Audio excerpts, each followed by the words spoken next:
As Ukrainian officials come under pressure to accept a US-backed plan to end Russia's war, this cemetery in the western city of Lviv is filling up with those who died on the battlefield.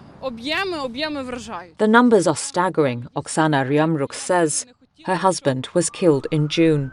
He's buried along with some 1,000 other soldiers in the Charkiv cemetery.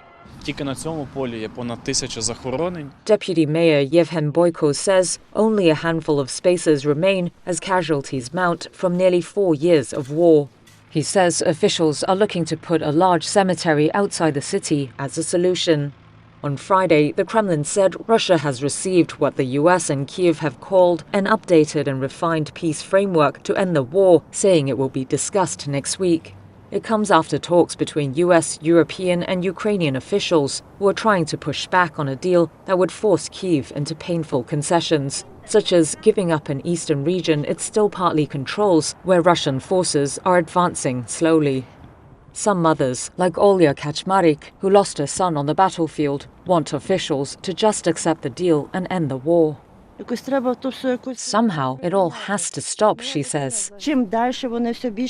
Because the further they advance, the more they want. So our leaders have to somehow accept. I understand that my son fought there for that land and died, and now they just want to give it away. But so many children are dying for nothing, for nothing. But a narrow majority of the country still rejects territorial concessions, despite the war dead numbering in tens of thousands, according to a recent poll by the Kyiv International Institute of Sociology. In a somber address last week, President Volodymyr Zelensky warned his country faced its most difficult moment yet, saying he would not betray Ukraine's interests by signing a bad deal. Antonina Rishko, who also lost her son in the war, is in that majority. What did my son die for, she says.